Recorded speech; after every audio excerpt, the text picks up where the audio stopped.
Hey guys, here we go. I'm gonna do some videos for the upcoming fight. I mean, it's not super upcoming, but I'm gonna do some videos on the upcoming fight of Canelo Alvarez versus Gennady Golovkin. So we're gonna do a film study of one of his more recent fights, not the Chavez Jr. fight, because I don't know, that guy. You know, we want to film study someone who at least fights back. So we're gonna go with the Liam Smith fight, and I think that they kind of think that this is how Triple G is going to come at them. You know, I think that they've kind of been preparing for a like straight up and down fighter, like someone to just come at them. And they wanted to kind of start taking those tests to see how ready they might be for Gennady Golovkin. And this is one of his more recent fights. It's only 2 fights ago, so I think this is going to be a good example. I am starting in round 3. I did some film study on rounds 1 and 2 already. Obviously, you want to modify the name a little bit, and controlling the distance is going to be much more important for his fight against Golovkin than it was when he was fighting Chavez Jr. So, you know, just when you watch those videos, if you go back and watch them, rounds 1 and 2, just take note that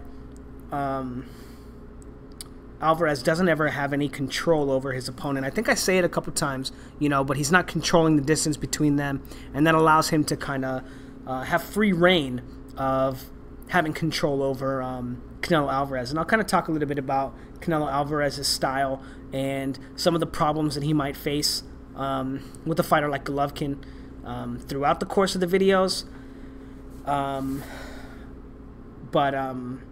Yeah, so let's just get into it. So right away, you know, again, like I was saying, Canelo doesn't really have a lot of control over his opponent. His opponent just comes out, wings some punches, you know, throws a 3-2, and, you know, good, decent defense. You know, Canelo has like a pretty decent static defense. His hands are held up high when he's not punching, right? But right here, this is one of the problems. So like just how Liam Smith was able to just walk out there and kind of wing those 2 punches and not pay the price. Very similarly, Canelo is just coming out, and I talked about it a little bit in rounds 1 and 2 about how Canelo had an active guard, and at this point, you know, it's not super active, but he's not controlling the distance either, and that allows Liam Smith, you know, who's not a great fighter, to just kind of walk in and land a jab, right? It's not a big deal, right? It's just a jab, but Gennady Golovkin's jab is not just a jab. So he's going to need to control the distance when he's punching or when he's not punching. Something that Danny Jacobs did really well. He made Golovkin fight around the jab. Even though Danny Jacobs wasn't always throwing it as a punch, he'd use it to control the distance to make Golovkin move first. So he eats the jab. You know, doesn't really set up this jab. He doesn't feint before. He just kind of eats a jab, and then immediately the competitive side of him comes out and he throws his own jab. We'll move past that now. But again, so after that, and I guess, you know, one of the bonuses for just kind of throwing your jab out there is it kind of sets other punches up, right? So after throwing that jab, he makes Liam Smith think he's going to be throwing another jab, and this is like one of those little traps that Canelo sets. I talk about it in rounds 1 and 2, where he uses the jab, and then off of the jab he starts hooking, right? Instead of throwing a jab, he'll throw a hook instead, trying to get his opponent to bring his guard forward so that he can land a punch around it. That's something that, you know, Mayweather kind of popularized. It's part of his craft. It's one of those things that, interestingly enough, is much easier to take advantage of than the pull counter. And no one ever made him really pay for that jab hook thing with the right hand, but Maidana was able to catch him with a huge right hand off the pull counter. So just a really interesting tactic. You know, when you go back and you watch tape of somebody like Canelo Alvarez, because this is one of the ways that he sets up his punches, it's not always predictable, it's not always super easy to time, but it is something that he's always looking to do. It's one of the ways that he sets up his punches, being a trap.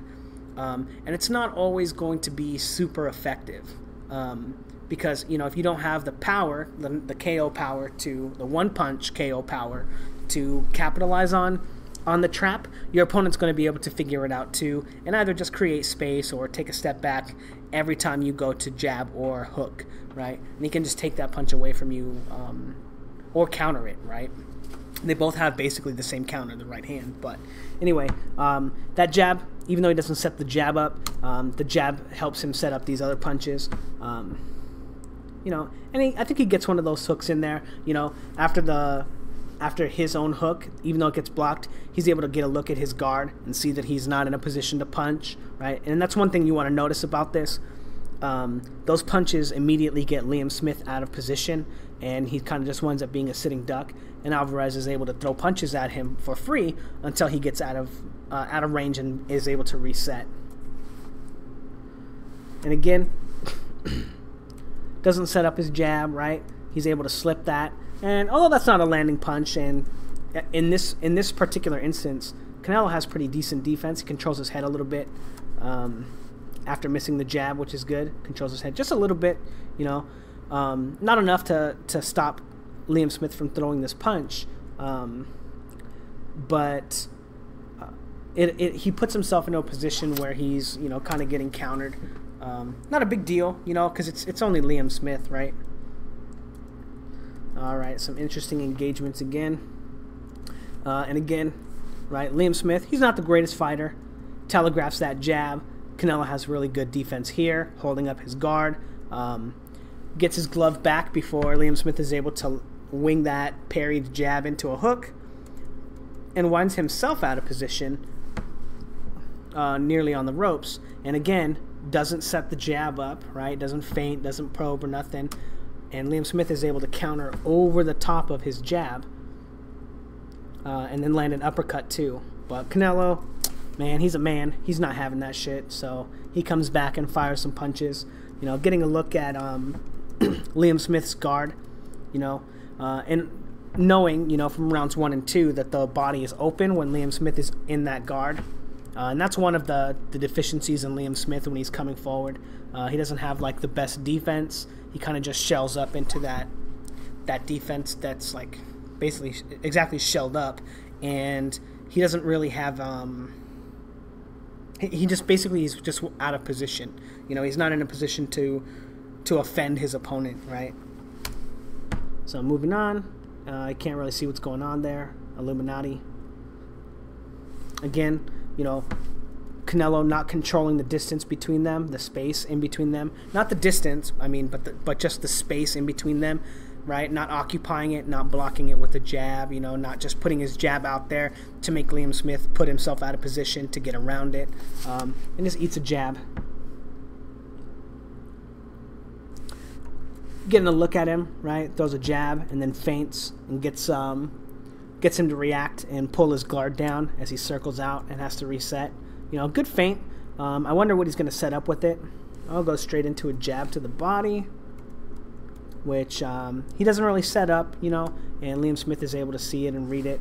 And then when he's on the ropes, Liam Smith isn't made to pay for anything. But Canelo just kind of coming in. And, you know, this is really interesting, too, because not that I've ever seen Canelo actually control the distance or control the space between them. I'll try and stop saying control the distance, because it doesn't matter. You just want to control the space in between them.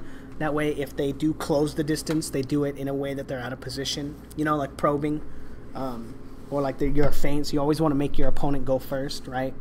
But it might be also that he's just trying to make it a good fight. You know, Canelo's definitely one of those fighters who's more, I don't want to say showman-like, but he doesn't like the spoiling tactics, like the holding and, you know, when people tie up. You know, I can't say that I've ever seen Canelo tie up.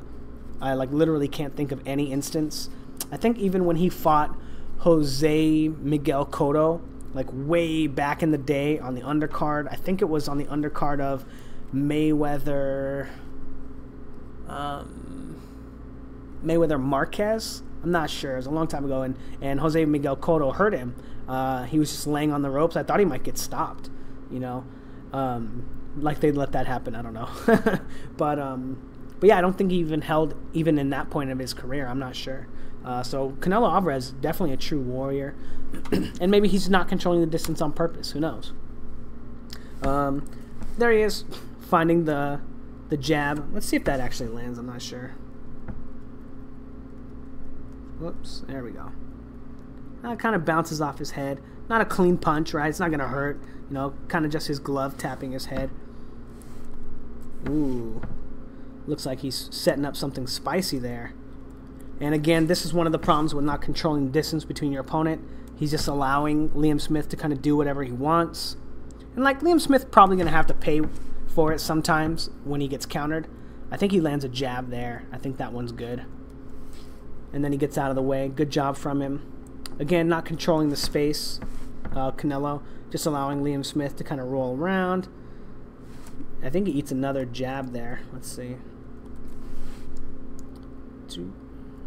Yeah, eats another jab. Not super clean, right? Mildly parried. Flashes his own jab out there. And a good jab, you know, like a, not a good jab, like a hard punch, right? But it's kind of like a, you know, a feint. I don't want to call it a probe, right? But he gets him to react and put his high guard up and then land a right hand on the outside. Interesting that Canelo doesn't want to fight him when he gets him on the ropes. It's really interesting. I wonder why that is. I'm not sure. Worried about a counter maybe because he knows at the first 2 rounds Liam Smith was trying to counter the jab. I'm not sure. Let's see. Man, this camera angles suck. Shoots a jab. Canelo trying to counter over it. But, you know, not controlling the distance, right? He's not probing. He doesn't have, he's not in position even to throw the counter. Winds up trying to be like a kind of a pull counter. You know, it's really interesting to see Canelo develop, and having been on the undercard of Mayweather fights for so long, he kind of is like, I don't want to say like a poor man's Mayweather, but he tries a lot of the same tactics that Mayweather did. Flashing the jab, right? Gets him to commit to his high guard and then slams a right hand into his body. And now I want to address this a little bit. It's a fool's endeavor, right, to kind of try and tell people that Canelo's not a power puncher. He fucking hits hard, like 100%. You know, you see him working the mitts and working the pads and working the punch shield, right? And you know this kid fucking hits hard, you know. But if you look at this punch when he flies it out there, his punch technique is like so bad. You know, it's really poor right here. He's just swinging his arm into his opponent, and you can tell that he doesn't land with the scoring part of the knuckle. So even though he trains really well, he hits hard when he's training. He doesn't do himself any favors with his punch technique during the course of the fight. You know, he kind of sacrifices a lot of that for the speed that he's hoping to get into his punches. And that's going to be something he needs to correct against Golovkin. He's not going to, you know, that was one thing that Danny Jacobs did a lot. He would kind of wing his punches. And as you saw, like, most people don't believe that Golovkin has the greatest defense.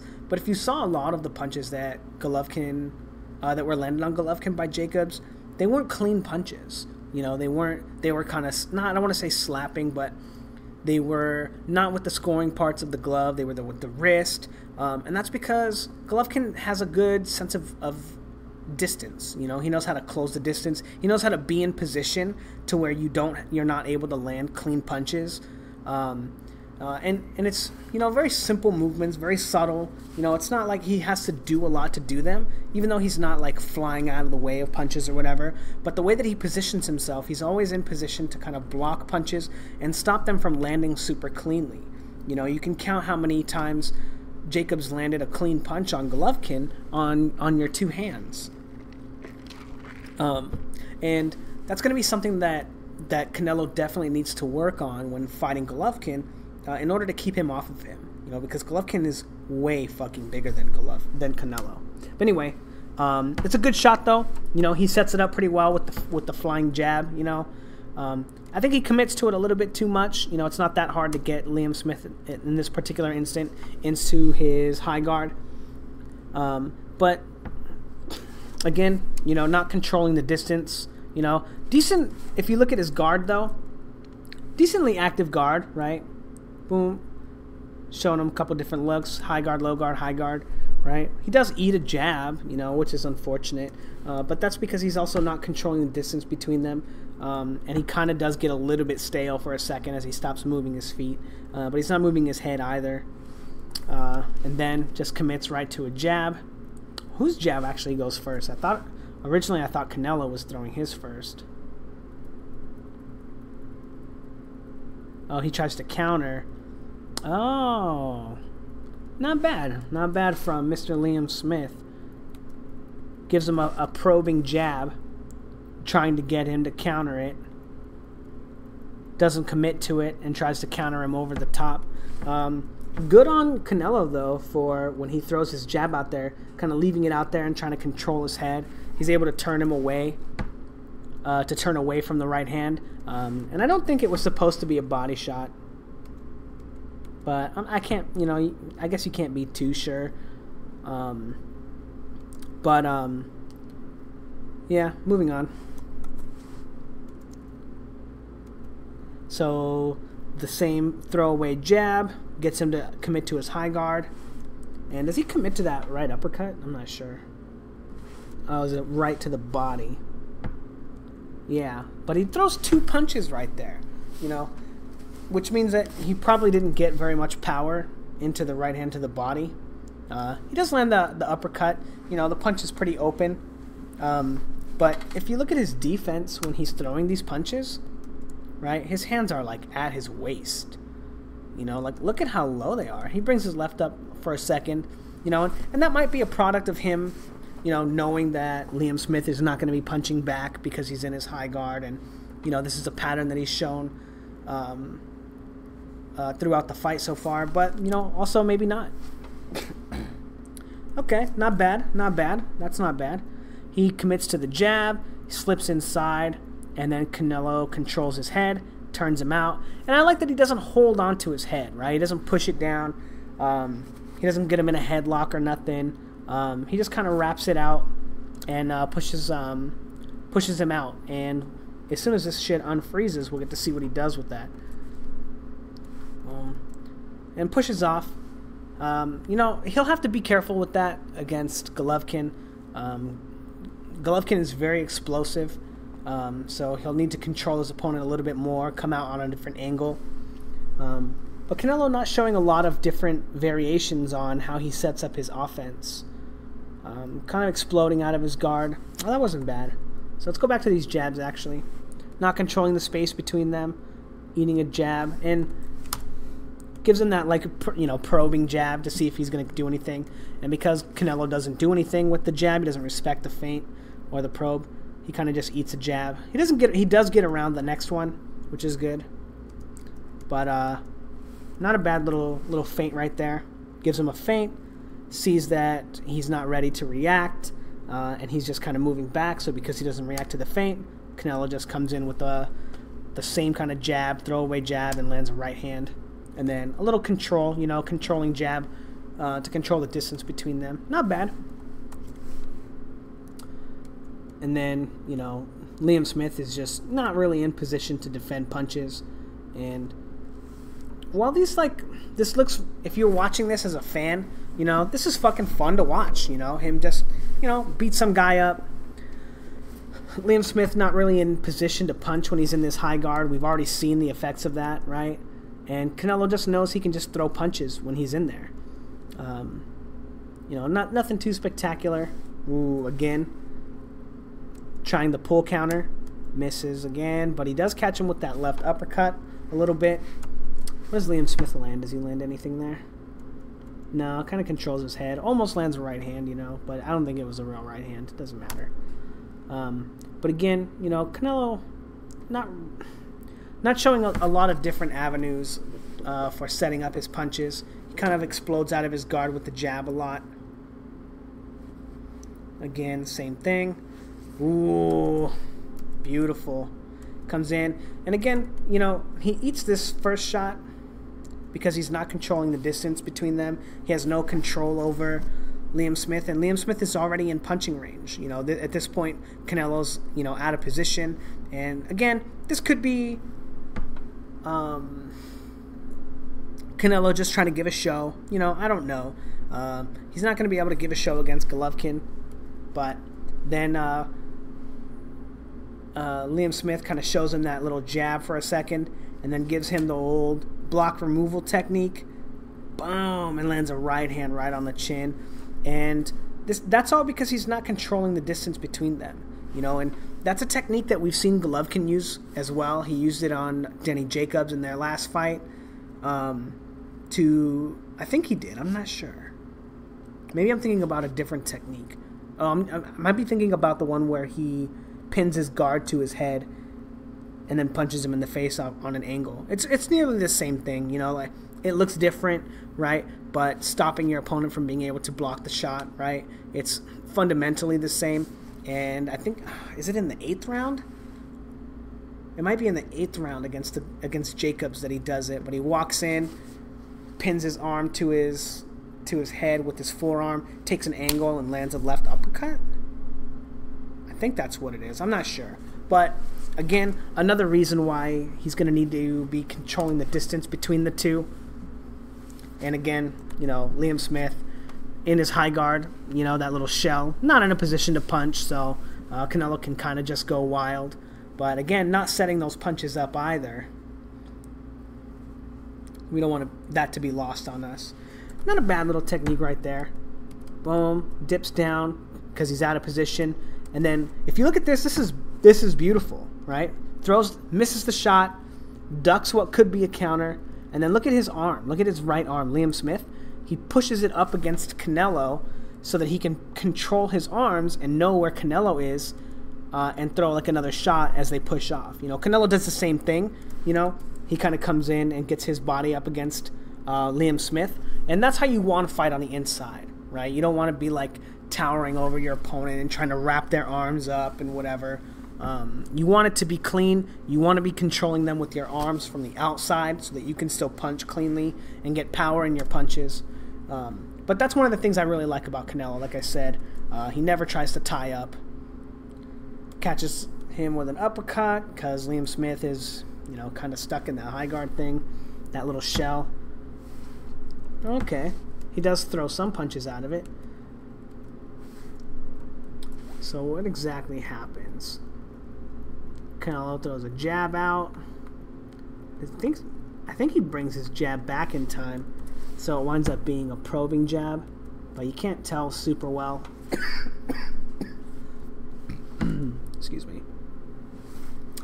So we'll just move on. I can't really tell what's going on there. It might have been a probe. Interesting little tactic. Knows he's in the high guard, so he throws that throwaway right hook to kind of bring his head down because he's going to duck it and then try to walk him into a left uppercut. Kind of cool. Again, eats another jab because he's not controlling the distance between them. You know, Canelo kind of showing that he's, you know, not super hard to hit. Oh, what? That was pretty cool. Controlling. Now Liam Smith is the one controlling Canelo. Shows him the jab. Gets him to react by catching it. And goes and catches Canelo with the right uppercut. Boom. And Canelo whiffs his left hook. Or his own left uppercut. Not bad, you know. I'm not sure exactly what Liam Smith was expecting Canelo to do there, that he thought that he might be able to land a right uppercut. You know, was he just expecting the left hook? I'm not sure. But, you know, it winds up working out for him, so, you know, let's not penalize him too much for it. But after throwing that right hand, kind of walks into some shots while he's out of position. And Canelo, you know, doing a good job there after getting hit. Boom. Creating space while Liam Smith is punching and catching him with the shot. One thing I want to point out, though, is when he does that... Oh, shit. Does he eat that left hook, too? Ooh. And it's not super clear, but I think Canelo's head moves. Yeah, it looks like it grazes him a little bit. But Canelo doesn't control him on the way out, you know. Just uses his feet to kind of move out of the way, and that's going to be something that he needs to work on, you know, controlling his opponent after he punches or while his opponent is punching, and controlling the distance. Again, a really simple slip here, very telegraphed, and he's able to land a body shot right there. Canelo kind of catches a piece of it with his arm, but Canelo needs to figure out a way to kind of control the distance so he takes a little less punishment, you know, because he's not going to get away with this, you know, this like tiny man, you know, Liam Smith, who's, you know, not a big puncher. Let's see if there are any highlights to look at. Not looking good. Okay, here we are. Not the cleanest shot. Oh yeah. That was the one where he kind of throws the hook. He throws the right hook to the body, but not a lot of power, and then immediately transfers it into the right uppercut. Not a lot of power either. Kind of, I guess, a probing right hook to the body, kind of, to see if he can get another opening for the uppercut. You know, not a lot of power in either shot, but they look good. Ooh. Oh yeah, he does catch him with it. Ooh. Not bad. You know, some cool exchanges and stuff, and that's one of the things that I really appreciate about Canelo Alvarez is how fan-friendly he is in the fights. He's always extremely fun to watch. I love watching Canelo Alvarez. But he doesn't have the most amount of control over his opponents. You know, like Liam Smith, you know, semi-average fighters, kind of, you know, I don't want to say he's in the fight, you know, but if he was like a little bit better of a fighter, then you could see him maybe landing a punch that could change the fight. You know, I think the Mandingo Warrior had a couple of really good rounds with Canelo and hurt him a couple of times.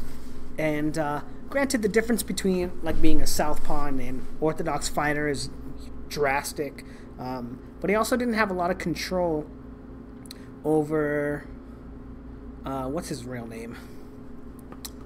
James Kirkland. He didn't have a lot of control over James Kirkland in their fight either.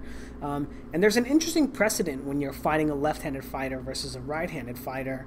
And usually, most fighters have better control over their opponent and understand positioning better when they're fighting someone who mirrors their stance. So an orthodox fighter fighting a southpaw and a southpaw fighting an orthodox, in both situations, both fighters usually exhibit more control over their opponent than they normally do when they fight fighters that fight in the same stance as them. Keith Thurman being one of those examples. You know, I didn't watch his fight against Luis Collazo. I just saw highlights and heard some shit talking about the body shot that almost dropped him.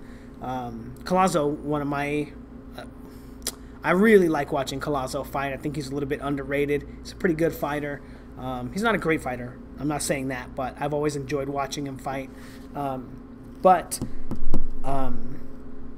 That being the case, is Keith Thurman has almost no control over his right-handed fighters. You know, the opponents that he fights right-handed. But he has, if you watch the first couple rounds of the Collazo fight, I rewatched it recently with all the talk about him fighting Errol Spence. And he was doing some amazing feinting, some amazing probes, you know, getting Collazo out of position to land punches early, like really, really high-level stuff, you know. But against right-handed fighters, it's all gone, you know. And the reason this connects to Canelo Alvarez is that, like I said, normally fighters exhibit extra amounts of control against fighters that mirror their stance, whereas Canelo Alvarez didn't really have any control over James Kirkland. And the reason I think that that's important is that it makes me think that he doesn't understand the importance of being in position and the danger that you're in when your opponent's that close to you. You know, it makes me think that Canelo is kind of, I don't want to say like exactly an ABC fighter, right? He's a very good fighter. He's a good fighter for sure. But a fighter that thinks about fighting like in terms of it being like a video game, you know, where your opponent pressed B, the counter to B is A, right? And thinking in his mind, I should always be in position, or I should always be able to press A when they press B, you know, rather than making your opponent make a mistake to set up your offense, or I don't know if that analogy is coming off correctly or not, but not giving credit to other opponents' feints or probes or whatever. His opponent's abilities to make him make mistakes. I don't think he takes that kind of stuff into consideration, and I don't think he understands how important it is, to maintain control of your opponent or the space in between them. So I think, so far watching this round, and I think I'll do the rest of the fight over the course of the rest of the week, and they'll be a little quicker than this one. There's, when you're not maintaining a lot of control over your opponent, the rounds can go pretty quick. So anyway, let me know what you guys think in the comments below. Thanks, guys.